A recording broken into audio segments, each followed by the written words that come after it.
Welcome to inFocus, Water is Life, a special look at the water crisis in Flint, Michigan. I'm Rhea Riley. And I'm Amanda Becker. In the next hour, we will also talk about our water situation right here in Milwaukee. But first, let's start with Flint, a city that has been unable to trust its tap water for 2.5 years. Flint is believed to have over 1,000 underground service lines, many of which were damaged when the city began using harsh Flint water river in April 2014. For more on how and why this happened, let's go over to Chardonnay Hunt. Thanks, Rhea and Amanda. In 2014, the city of Flint decided to switch from Detroit-based water to water from the Flint River in a cost-cutting measure. Almost immediately, people began noticing that the water had an odd color, taste, and smell. Some residents complained. Eventually, it was discovered that the Flint River was 19 times more corrosive than the water from Detroit. Compounding the problem, the water was not treated with an anti-corrosive agent, and when it went through aging pipes, it became contaminated with lead. Within 6 months, people began to notice symptoms like rashes and mysterious illnesses. Eventually, the city switched back to Detroit water, but the pipes are still leaching lead, and people still use bottled water. The state of Michigan continues to supply Flint residents with free filters and bottled water despite improving tap water and has promised to replace old pipes, but it will take until 2020. Amanda, back over to you. Thanks, Chardonnay. During spring break, myself and Rhea, along with 14 other UW-Milwaukee students, decided to visit Flint firsthand to see how the residents are coping with the ongoing crisis. Here are some of the stories, starting with Naomi Wilson, who visited a bowling alley to speak with local residents.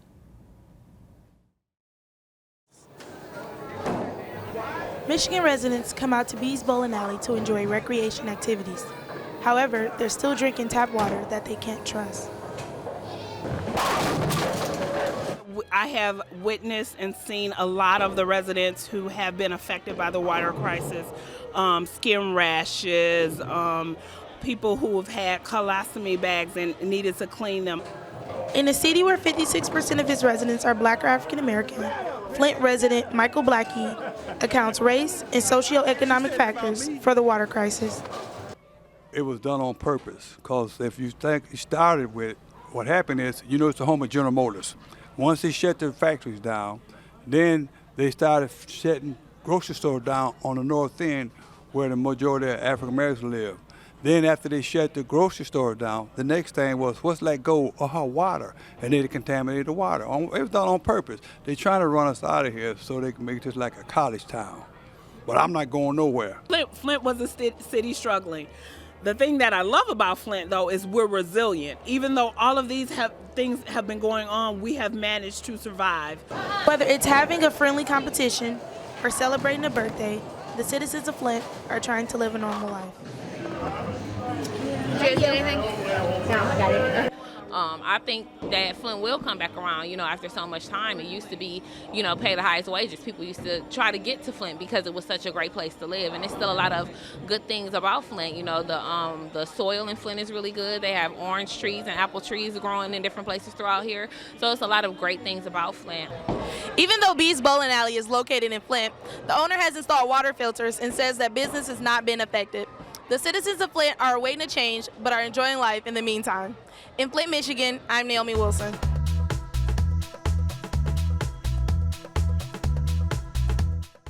Thanks, Naomi. There's a university right in the middle of Flint with an active group of college students who are all just hoping for a normal education in this trying time. Rhea Riley spoke with the students to see how they're coping.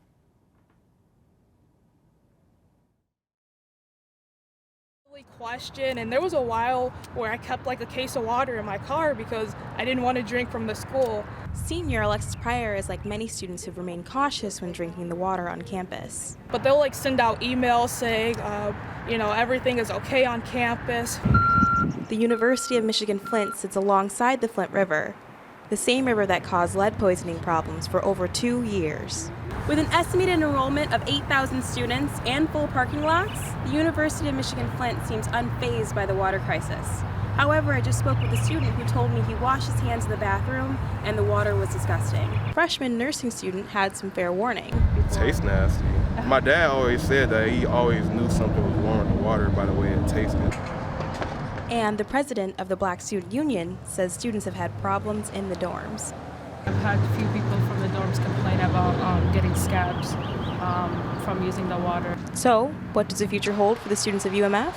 The main question is going to people's heads is like, when are we going to start doing something about it instead of talking about it? You can't just talk about it all the time, you gotta do something about it. Of course, there's some students that are sick of talking about it, but there's others that are. I mean, we are still, I know of a few groups on campus that are still helping like high schools and elementary schools around here, so that's why I say that it is positive. And positive it is. Groups on campus like the Black Student Union have been raising awareness by hosting educational seminars on the effects of lead poisoning. It would not only be a symbol of our resilience, which we are every single day, people here are fighting every single day. And the university has made the crisis a learning opportunity, implementing it into some of their courses. In Flint, Michigan, I'm Rhea Riley. Thanks, Rhea. For more on how both children and animals are being affected by the water, let's go back to Rhea.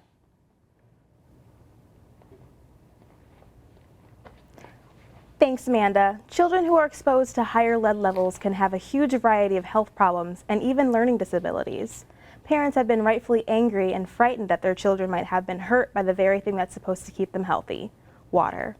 Brandon Anderegg spoke to parents in Flint for their take on the crisis.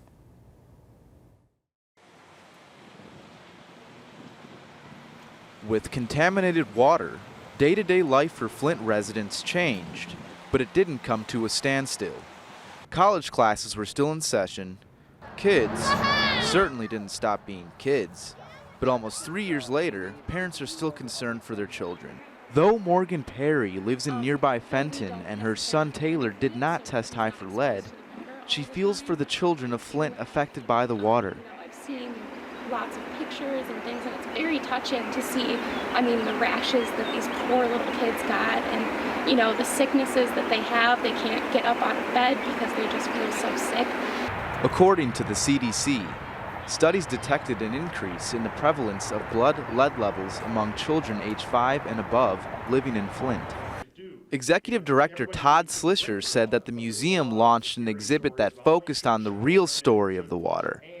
He said that a lot of misinformation at the height of the crisis left parents confused and worried about the future of their children. And rightly so. And the real problem with lead in water when you ingest it is a lot of the problems show up in children because it affects child development and affects brain development. So we still don't know the full impact of the lead and water crisis here in Flint because that might not be seen for a couple of years.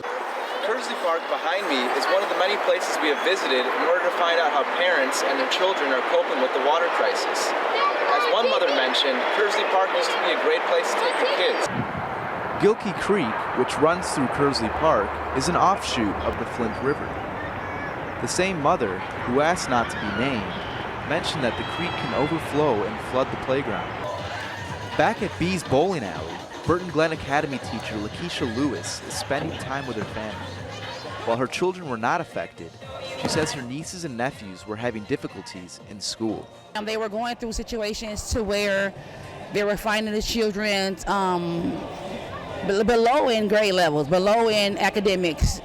Omega-3 ADHD is spray painted on the side of this abandoned building. Studies have linked high blood lead levels in children with ADHD, while other studies show that omega-3, a nutrient found in fish, can help combat the disorder. For Media Milwaukee, I'm Brandon Anderegg. Thanks, Brandon. Humans are not the only living creatures to be affected by poor water. What about cats, dogs, and other animals? How are pet owners handling day-to-day life? Keo Horton went to find out. Here's his report. Like drinking water or bathing in the water or anything like that? He don't bathe in the water. Me and him both bathe in the bottled water. While this resident of Flint did not want her face seen on camera, she did give some insightful thoughts on having pets in Flint. Raising pets in Flint can be hard, even for the employees of Magoo's Pet Outlet store in nearby Flint Township. Magoo's manager, Kim Parks, who owns 3 dogs and a cat, knows the hassle of raising pets in Flint. It costs a lot of money, so definitely if you are looking into getting a pet, be prepared to spend some money. So it's not a cheap thing. Getting a pet is definitely a commitment. Like, it's very comparable to having a child. You're going to spend a lot of money, you're going to spend a lot of time, so it's definitely something you're going to devote your life to. While she tends to pets that come to the store, Parks also has to make sure her pets are taken care of. Why are you biting Daniel? That's not nice. It's really frustrating. I mean, I know, like, for instance, you gotta go grab 10 cases of water, lug them in your car, lug them in your house, you gotta, lug them upstairs, stuff like that. So I know, me being a small person, it's a lot of work. Erica Taylor, who works at Magoo's, used to live in Flint with her pets. She feels empathy for those pet owners who still live in Flint. It's sad, it is. A lot of people struggle just getting their dogs water, and that's not very fun. Struggle to cook foods and all types of stuff. The struggle of not getting water and not having water for their pets that's clean is mostly the problem. But I have heard of some sicknesses. My animals have not personally got sick, but I have heard of some sicknesses of where they thought it was the water. From guinea pigs, birds, to fish, taking care of a pet here in Flint can be really expensive, especially when pet owners constantly have to buy bottled water for all of their pets' needs. In Flint, Michigan, I'm Keo Horton.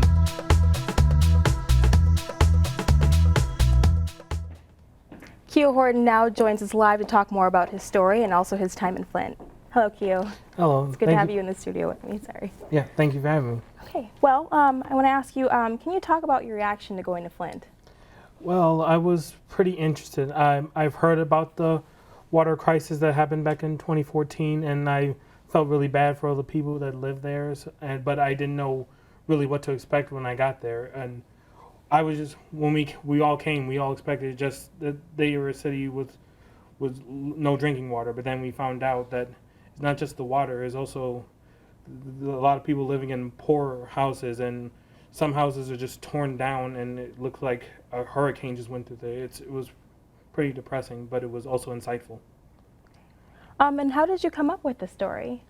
Well, I came up with it by knowing, because like once the water crisis did happen, a lot of people were just probably just thinking like, oh, look at all these people that don't have drinking water, all these kids that are having all these rashes. But one area that most people might look over is how are pets affected. So I just thought maybe by showing that not only do we need water, but we also have like pets like cats and dogs and guinea pigs that need water just as much, maybe even if not more than we do. Okay. So yeah. And then can you tell us about meeting Kim and Erica? What all did they share with you about having their pets? Well, when I spoke with Kim, she mentioned that her dogs that she owns, they're all pretty old and coming of age, so this water crisis couldn't have happened at a worse time for her dogs. And she also told me that her mother had some dogs that ended up getting some really bad bumps and rashes, either from the water or from some other source. So it's been really rough for her. And seeing hearing her story, it made me really, it was really very powerful. And I loved speaking to her. She was really nice. Okay. And then after what we saw, are there any precautions or extra care that you have to take at home? Well, definitely you have to make sure that the water is perfectly clean for your pets. And also you got to, this is the obvious stuff, make sure they're eating healthy and staying in shape and all this stuff, blah, blah, blah, blah. But definitely one thing you got to make sure is that the water that they drink, that they bathe in is clean and is safe to drink. That would be my advice. I know it's a little cliche, but that's how you do it. And then lastly, we saw many pets in the store and many of them need water for their daily lives. How do you feel about the difficulty of raising a pet, let alone raising one in a town without clean water? And would you be able to handle that responsibility? It's very difficult. I mean, just raising one pet in Flint could be difficult, but raising like 3, like Kim and Erica said, that's got to be a challenge. And I don't know if me personally would be able to handle it. I mean, 'cause I have 2 dogs of my own living in my house, and I know it's really hard to take care of them sometimes. But if I were to be in their situation, living in Flint and having to take care of them at the same time, I just don't know if I could be able to do it. I'd probably just try to move to another city or just cope with it and stick through it. All right. Well, thank you so much for joining us, Keo. No problem. Now back over to Chardonnay. Thanks, Ria. We have many more stories from Flint to show you. We're going to hear from activists trying to help, as well as regular folks just attempting to live daily life. We'll begin with Keaton Walkowski on how the socioeconomics of the town might have played into it. Then we'll hear from Amanda on activists. Here are both of those reports.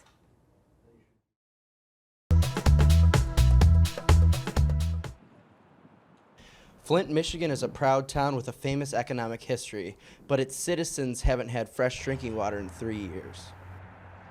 Behind me is the Flint River, the source of the water crisis. Almost 3 years on, we sought to find out if the socioeconomics of the town had any effect on the slow recovery process. The aforementioned economics are much more humble since the car companies left. Case in point is the vacant GM plant in the background of a now barren industrial avenue. Some in town think that could have played a part in the slow recovery process. That is a very valid question to ask. I'm not sure I have the answer to it. I don't know what was going on in state officials' minds, but I do think that is valid. You know, looking at the population of Flint and with the kind of depressed economy and underserved community, you know, I think it's certainly worth asking if this was a very affluent suburb of Detroit, would the same thing have happened? Right. But asked if he personally felt that it played a role. I think that yes, there was some of that effect, that basically if it had been a community that had a lot more, you know, power brokers and state government that lived there, there may have been a faster response, yes. And on some level, I feel like maybe Flint lives don't matter as much in the sense of this wouldn't happen in Hanson, this wouldn't happen but it's Flint, you know. It's Flint, the city, the city that has lost its economic glory, you know. Omawumi chose not to walk away from Flint. As an international student, I didn't want to.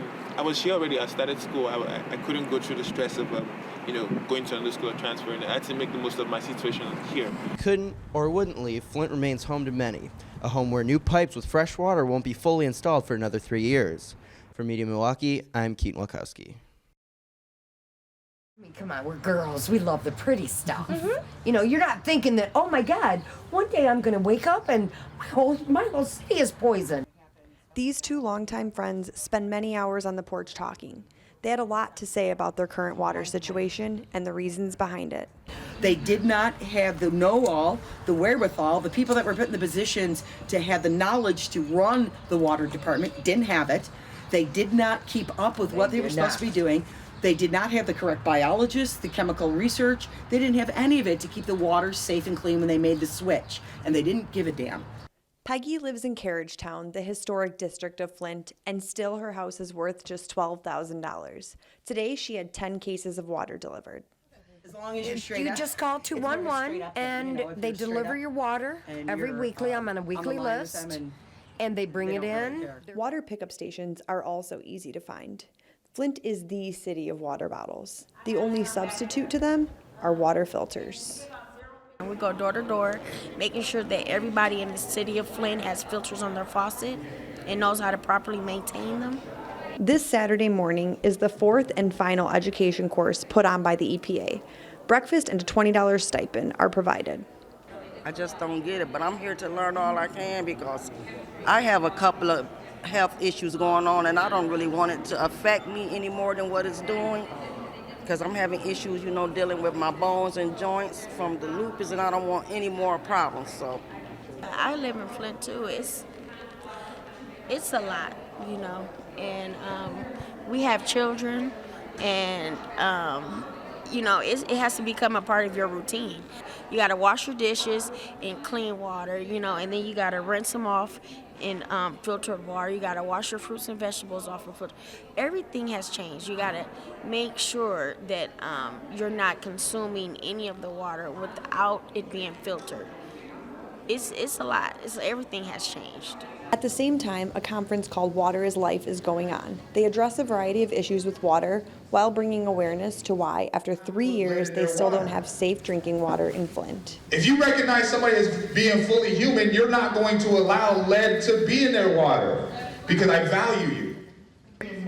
Speakers urge the residents of Flint to organize, activate, and start with the grassroots. Here in Flint, for Media Milwaukee, I'm Amanda Becker. Thank you, Keaton and Amanda. Now back over to the desk for an up-close and personal look at the water crisis. Thanks, Chardonnay. Most of us take clean water for granted. We drink it, we bathe in it, cook with it, and more. What is it like to be in an area where you feel the water might hurt you? Our reporters were only there for one weekend, and yet they got to experience daily life firsthand. Sabrina Jonkins filed this report from the hotel where the group stayed.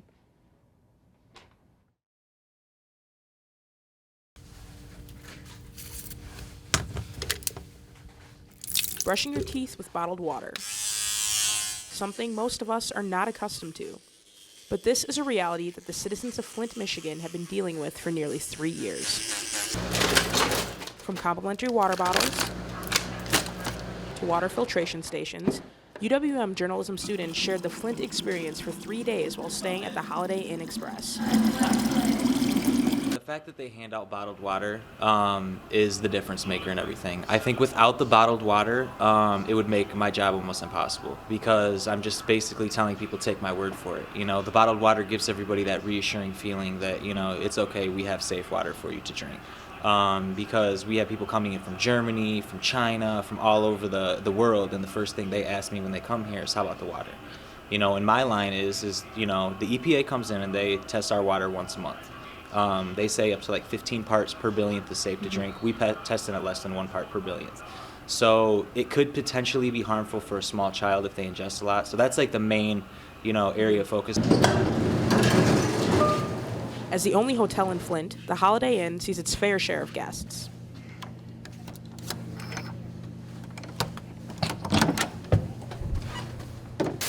And while we were assured that the water was safe to bathe in, many students had their doubts. So I decided to see for myself. Yesterday we went to this community event where they taught people how to be safe and healthy with their water and what was actually causing the lead in their water systems and stuff like that. So they gave us these free sampling kits, which is really cool, and we're going to test this. We're going to sample the water here at our hotel. So the step is you're supposed to keep it nice and cold. Fill it with bottle 1 up to the lip. It's coming out a little fast. Fill it up to the lip.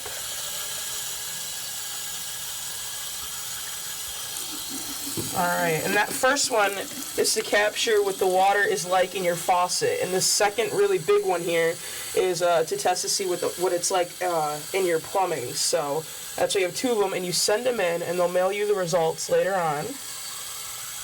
That's what we got going on here. Since we've arrived in Flint, a lot of students have felt uneasy about taking a shower in the water, even though we were told it was okay to use. So many of us stocked up on bottles of water and are using that to clean ourselves over the course of the trip. For Media Milwaukee, I'm Sabrina Jonkins.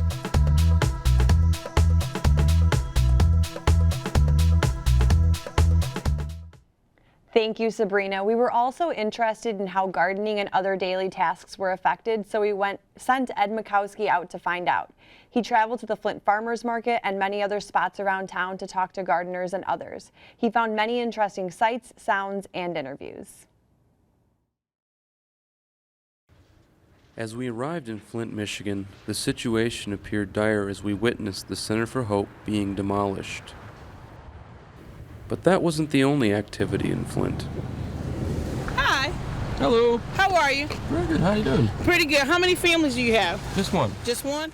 Okay, once this car moves up, we're Outside of the Flint Institute of Art, members of the Delta Sigma Theta Flint alumni chapter were handing out water to residents. Many members of the Flint community are still skeptical of their water, and many told us they still only drink bottled water. At pickup sites, gallon jugs are given away to anyone who arrives.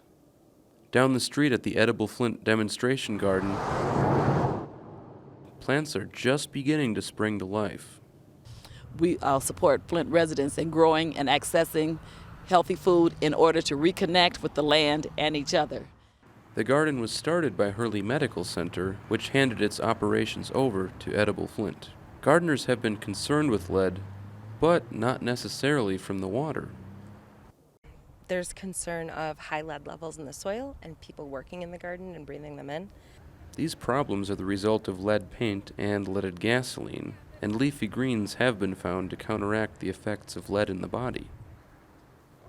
Inside the Flint Farmers Market, across from the University of Michigan Flint campus, the building is bustling with activity. It's a Scotch ale or a strong ale. And Chef Sean Gartland of Feast Cooking School teaches a cooking with beer class. the city really has some great parts to it that are beyond the water.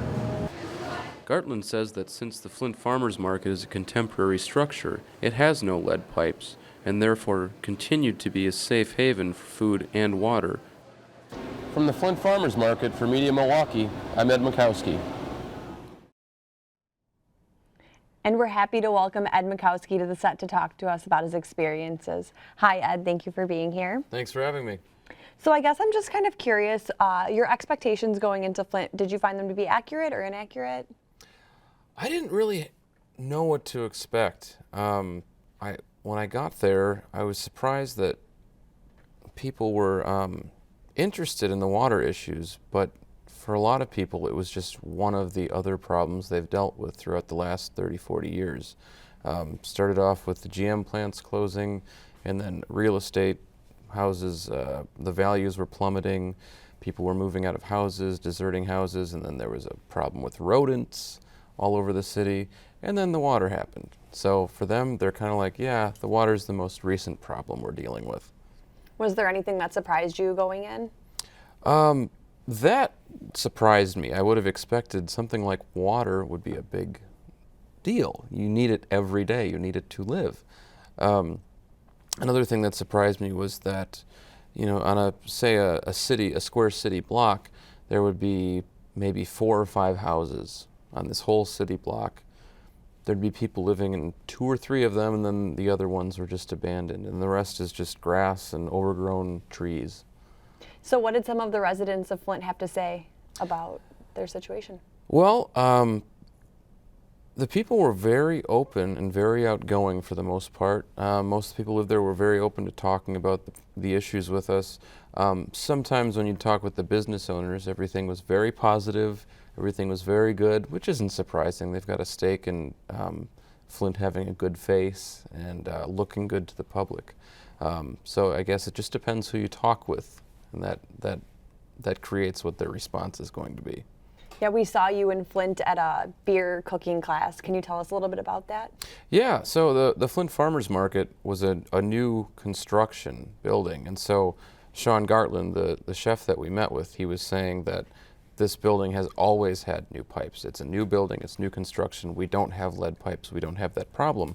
So they had to do a lot of, I guess you could say, missionary work to convince people, no, the water here is fine, the food's fine, the vegetables, plants, everything's okay.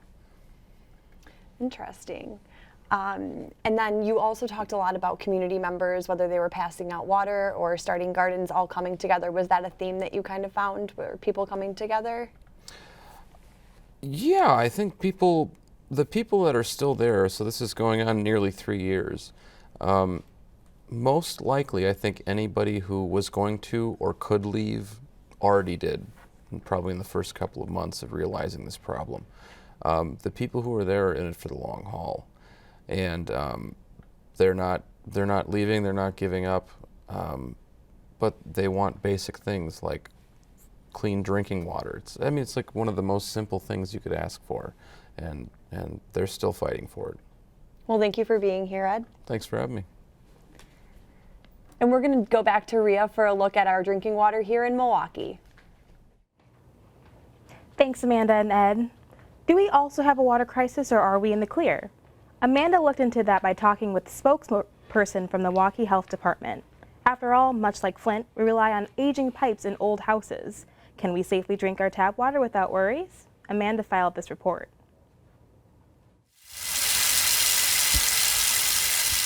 70,000 lead service lines still exist in Milwaukee today. The Milwaukee Health Department's epidemiologist, Marissa Stanley, says that lead is a huge issue in paint, fixtures, and water. So it really comes down to an issue with the water treatment. That is the biggest difference between Flint and here in Milwaukee. The situation in Flint really had to do with not treating the water. And here in Milwaukee, we do treat the water. You know, it's not just the lead service line, it can be that internal plumbing, it can be the fixtures. And actually a lot of the older bubblers or water fountains were made internally of lead. And I think, you know, the important thing is to know what potentially is coming from the fixtures, and then the next step, which MPS is doing, is taking away that exposure. We spoke to the medical examiner's office, and they said there have been no lead poison related deaths in Milwaukee in at least 15 years.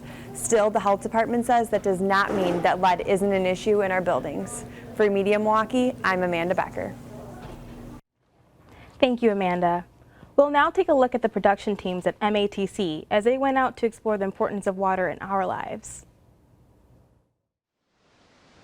Water is the most essential resource for humans. It's important for us to preserve it, conserve it, don't abuse it. So it's important for everything in our community that depends on it, all the way from the trees to our health, as well as our beautiful lakes and parks that we want to enjoy. A lot of times the snow salt gets into the water system. The runoff, the stormwater runoff, causes a lot of erosion and causes problems, and things like that get into the water. Herbicides that people use on their grass, as well as the pollution that comes downstream from the farms that have livestock. Also the chemicals that are put into the agriculture to come downstream. And all that winds up in the city of Milwaukee through the three rivers that are here, the Milwaukee, the KK River, and the Menominee River. All of our efforts that are done with our volunteers and everyone that concerns themselves about the quality of our water makes an effort to keep the waters clean for boating as well as kayaking and swimming. We try to get all those three entities to work in tandem with us so that they don't become part of the problem. We don't want boaters to pollute when they're out there enjoying the water. We don't want kayakers to leave equipment back. We don't want swimmers to bring their sodas and paper goods into the lake, as well as the fishermen. We tell the fishermen, let's all be environmentally conscious that this is a resource for us as well as a recreational opportunity.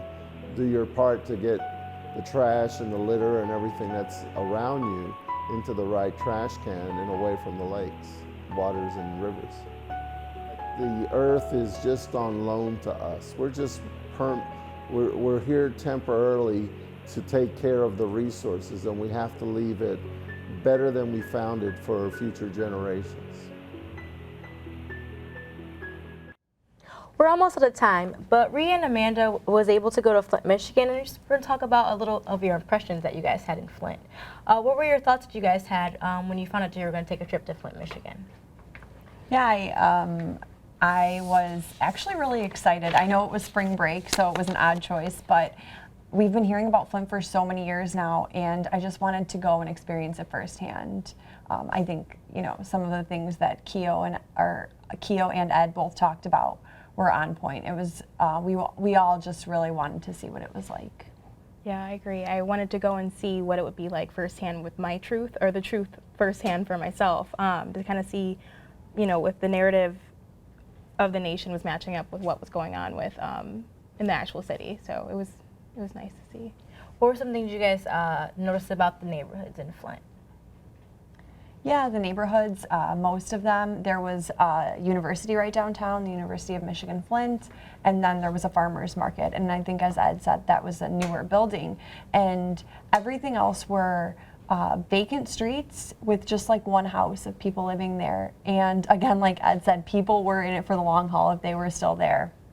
And so it was interesting to see. It's not what we were expecting. I think we were expecting a lot of people with water issues, but there was a lot of empty houses and torn down neighborhoods that were once lively. Yeah, I was going to say there's probably like a difference between the downtown area versus, you know, you'd go a block over and it'd be the rundown houses or boarded up houses, and it was just kind of night and day within a block. And sometimes it resembled Milwaukee, and you had like the food market, and then you'd have like kind of a nightlife scene, but then you'd go that one block over and there are houses that look like they've, you know, went through a hurricane, and they're just, you know, one house has people living in it, and then the other houses are gone, and people have left the city.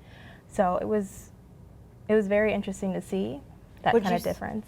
Would you say that the people there were like happy, or were they like, you know, sad about what was going on in Flint since it's been going on for so long, or did they seem like they just kind of like threw it over their shoulders and was just like waiting for it to be changed? There were all a mix of different. I think I was expecting more anger than there really was, and that may be just because it is so far like after. But I was expecting people to be angry, and they were. A couple of those ladies that I spoke to, Peggy and Judy, they were not. They were probably the angriest people I did speak to, but everybody else was just kind of hopeful, looking forward. Yeah. I would say the same. I know in my package that I had, I spoke with a student, the BSU student, Mai, and she said that the town itself was very resilient. They had mothers and parents and children going to local community meetings to kind of figure out more information. However, I did notice that there were some areas outside of Flint, so not the immediate city of Flint, that actually didn't have as many problems as we expected. So I imagined the entire city to have this like big uproar about the water, but only a certain handful here and there actually were severely affected. But I think as a united front, they're really working hard to make their city great again. And a lot of the businesses, they kind of said, you know, when we showed any concern as being from out of town, they said, no, we have these filtration systems on our water and everything's safe to drink. So I think they kind of nipped it in the butt right away. But people are still skeptical because they were given all this information and they're unsure if what the truth is anymore. Yeah. So there was skepticism. Amanda, you talked to the Milwaukee Health Department about our water. What did they have to say? Yeah, she said, I spoke to Marissa Stanley, she's the epidemiologist from Milwaukee, and she said that the biggest difference is that Flint was not treating the water. And we treat our water here. Mm-hmm. And they also mentioned that lead paint is a big issue that people overlook because of this lead in water in Flint. People are overlooking the lead in paint, and she said that's still a huge issue. It has been for many years. And Rhea, you also talked to students at University of Michigan, right? Yes. What did they have to say about the water?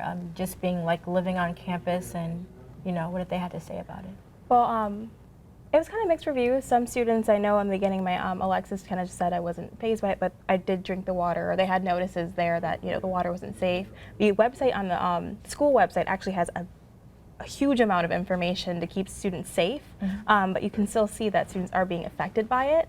And like I mentioned, Mai and the other student that was with her, they are, Jaslyn, they are going through different things to try and make the city great again. You know, they're working with, they had their own kind of forum and meetings, and they're also handing out water themselves just to try to bring the city back on track. So I think it's, depends on who you speak with.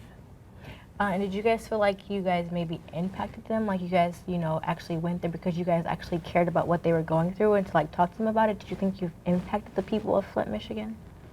Yeah, people had said to us, we went to that EPA water symposium, and they said to us, we're glad people are coming back here, because it was like once all of the reporters left, they felt that the story was over, but it's not. It's still ongoing. And although most people might have their water situation fixed or in the process of being fixed this summer, a lot still are not. And Peggy and Judy said there are areas of Flint that probably won't get fixed in the next 10 years, but the reporters aren't going to go to those areas because they're not visually important to politicians. So yeah, they did feel that way. Yeah, I was going to say, I know we went to a few locations. They said that we had like an impulse of people coming in, a whole bunch of national news organizations, and they all just kind of fled. So when I spoke with like the students, they're just like, thank you for coming and getting this like, you know, follow up of what our city's doing, because I think they had this image that the city wasn't doing okay, and it's like it's thriving in one of the worst times it could, you know, experience. And I think they were grateful that we got to experience that with them. Yeah. Well, thank you guys so much for talking to me about your experience in Flint. I appreciate it. Thank you. Thank you. Thanks so much for joining us for inFocus Water is Life, a collaboration between Milwaukee Area Technical College and the University of Wisconsin-Milwaukee. Everything you saw here was created by students. We hope this show gave you a little insight into how things are for Flint residents today and how Milwaukee is working to prevent similar circumstances. Flint was in all of the headlines for some time, but had largely dropped out of the national narrative. We felt it was time to bring it back. For all of us on the air and behind the scenes, thank you for watching and have a pleasant day.